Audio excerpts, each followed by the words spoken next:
Inuulit ko, sinungaling ka, Madriaga.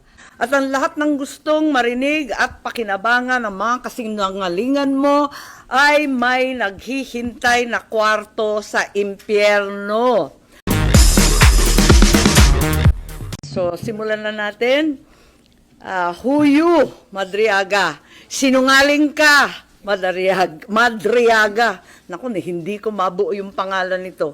At ang lahat ng gustong marinig at pakinabangan ng mga kasinungalingan mo ay may naghihintay na kwarto sa impyerno.